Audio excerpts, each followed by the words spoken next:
So you want lower interest rates.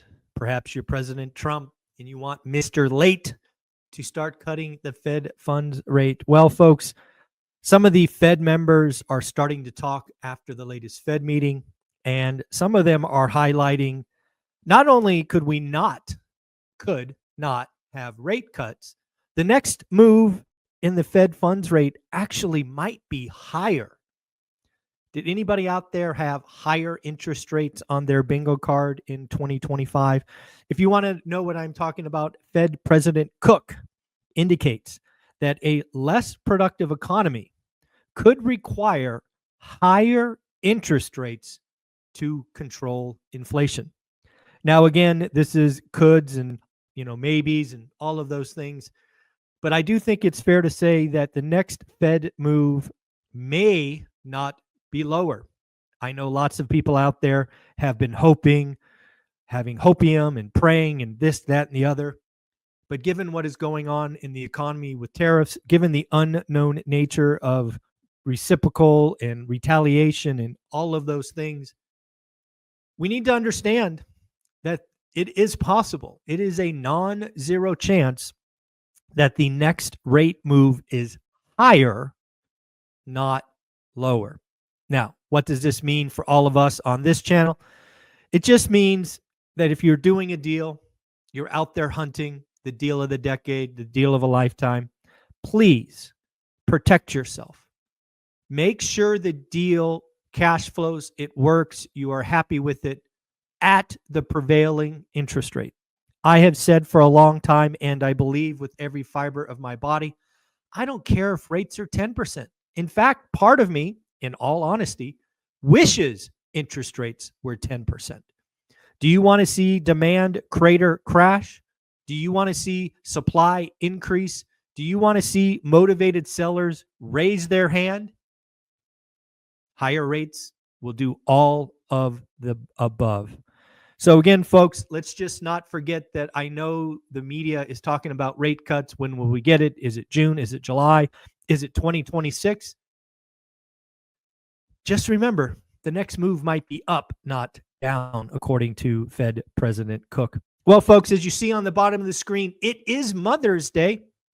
If you are watching this and you are a mother, I would like to wish you happy Mother's Day from myself and the entire ORAT community. If you lucky enough to have your mom around still, do me a favor, give her a call. Don't send her a text. Don't send her an email. Call her if your mom is still with us. And if you know, if ladies in your life are moms, it's their day. Really, it should be there. It should be more. I don't know about you, but Mother's Day should be more than a day. All the things that my mom did for me, my sister, the choices that she made that I have told her repeatedly she was silly for making. She chose to have a hard life when she could have chosen the off-ramp to have a better life. She chose the hard life for her kids. Again, that is a choice I wish she didn't make. I feel guilty for. But she tells me all the time she was happy to do it. Yeah, crazy. Moms, you deserve more than a day. That's just my opinion. All right, let's move on before I start tearing up a little bit. Let's talk about what's coming up for the week. Tomorrow, Monday, we get one Fed speech. We really got to watch the Fed speak because, again, they're going to be explaining higher for longer. Perhaps like Fed President Cook, they're going to start planting the Fed flag that rates will go up, not down. At least there's a risk of that. Tuesday's a big day. We get CPI. CPI headline is expected to come down once again to 2.3 from 2.4. Core is expected to be sticky at 2.8, however, below 3%. So the second month in a row below 3%. I will remind you that the base effect gets really ugly the next 3 months. So this is the last base effect that is net positive.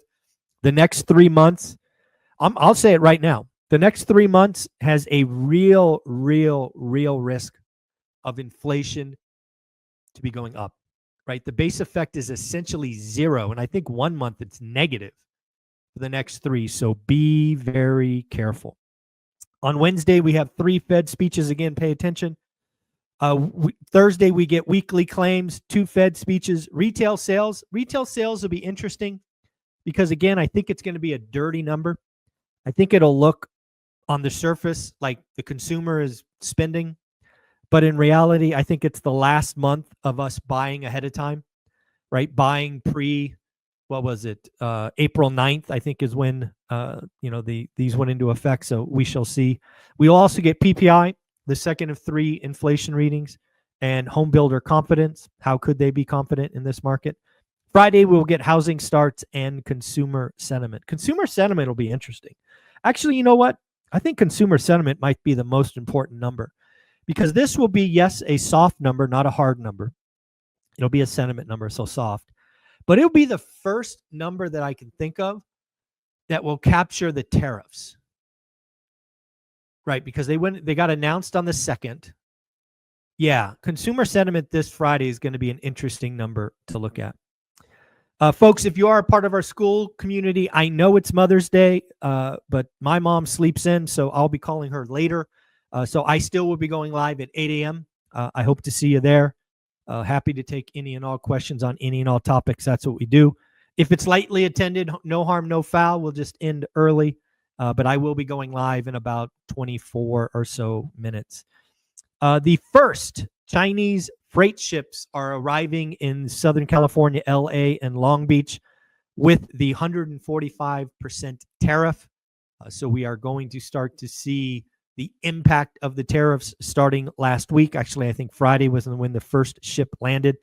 So as we move forward, if people are correct, it's going to get slow, and we will start to see impacts at the consumer level in early June. So we still got about 30 days or so. Affirm reported earnings on Friday, gave weak guidance. But I got to ask, the CEO of Affirm is pushing 0% loans. I read this, and I don't, maybe I'm just old and I don't get it. But I think buy now, pay later company doing 0% loans certainly feels a lot like subprime in the Great Recession. Seems like a really, really, really bad idea. Currently, 13% of a firm's book is 0% loans. Again, know nothing about their business. Maybe I have PTSD from the last crisis, but this just seems stupid. I'll just say that. I don't know if you caught it or watched the All In podcast. I'll admit to only being a halfway through. But early in the All In podcast, they talked about Sergey from Google, one of the Google founders. Sergey apparently said AI will replace managers first. Folks, for the last 20 or so years, middle management has been at risk during recessions. I see no reason why middle management won't be at risk in this recession. The fact that AI is going to come for middle management does not shock me at all. If you are in middle management, remember, you got to have a plan B. Is it stocks? Is it real estate? Whatever. Make sure you are doing what you can to protect your family, get close to revenue, skill up, get to 4 rental properties, right? We talk about getting to 4. And of course, if you want to be in a community that will help you with all of that, just join our school community. $20 a month, 67 pennies a day. Looks like the negotiations with China have started. They started yesterday. Looks like they'll be continuing today, which has to be seen as good news. Trump has also suggested that he is open to the idea of lowering China's tariffs to 80%. I don't know if 80% is enough, but it is certainly better than 145 because right now we just basically have an embargo going on. Lyft CEO says not seeing anything to worry about with the consumer. I don't know. A ride-sharing company talking about nothing to worry about with the consumer? I don't know. Call me suspect. We've had a lot of people sign up for school in the last 48 hours. We've had Daniel, Michael, Ariel, Abraham, Samuel, and Daniel. Again, we've actually had 2 Daniels join. So we've had 6 people join in the last 48 hours. I do not know why you haven't joined. We've got 6 different accountability groups, thousands of dollars in education, a wonderful and heartwarming community that will support you. And of course, you get to speak with me live every Sunday morning at 8, at least most Sundays. Let's talk about some more Fed stuff. Fed President Hammack. Firms are raising prices now to get ahead of tariffs. We might need to wait longer to cut rates given this. Again, folks, it's going to be very important to watch the Fed speakers this week because I think they are moving the cheese. I think they are like Fed President Cook saying we might have to go higher. Hammack saying we're going to wait longer. The market is not ready for this. Michael Barr, I expect tariffs to lead to higher inflation and lower growth, aka stagflation. Anybody ask Jerome Powell if he sees the stag or the inflation? Yeah, that's going to prove to bite him in the butt. Could create persistent upward pressure on inflation. Again, Michael Barr, Fed president. Again, remember rates may go up, not down. Don't get shocked. The Fed's job will be hard if higher inflation and weaker jobs. They're going to have to pick which one to go after. We did get some new housing forecasts from 5 to 7 different firms, depending on the metric. Again, shout out Resi Club for putting all this together. On interest rates at the end of 2025, the average call is 6.4. Actually, MBA, Mortgage Bankers Association, has the high end at 6.7. Wells Fargo, the low end at 6. I don't know how Wells Fargo gets a 6. That seems a little wild. Inventory, everybody expects inventory to keep rising. No shock there. And then finally, price. I thought price was pretty interesting. These are 7 different firms. Fannie Mae, I think Fannie Mae is smoking a little bit of the funny stuff. They think that home prices will be up 4.1% in 2025. And Zillow out with a negative call, negative 1.9%. The average call for 2023 is 2.3%. I'll actually take the under. I don't think we get to 2%. So again, we'll talk about that. What else do we got? Fed President Hammack again, strong case to maintain monetary policy, basically wait and see mode. Fed President Muslim, I can't say that name. I have to hear it. I guess I should go listen online to see how you say that. Trade de-escalation could get the economy back on track. This is really something I've been talking about. Maybe we've had peak uncertainty. Perhaps peak uncertainty was actually 2 weeks ago, and we're going to continue to build from here. That would be net good news. On the rate cut front, says that rate cuts are possible if, and this is a big if, inflation proves short-lived, again, if, expectations for inflation are stable, and here's the worst one, the economy weakens significantly. Folks, if you're out there hoping, begging, praying for a rate cut, be careful what you wish for. The Fed clearly does not want to cut. They're only going to cut if stuff breaks and breaks hard. Fed President Hammack reminds us that there is not a lot of data before the June meeting. Basically, folks, no rate cut coming in June. They're already saying that. And then finally, Fed President Williams, the next few quarters, not weeks, not months, quarters, will help illuminate the economy state of affairs. Again, my call for no rate cuts in 2025 starting to look pretty good to me. And then finally, now is an inflection point where the hard and soft data meet.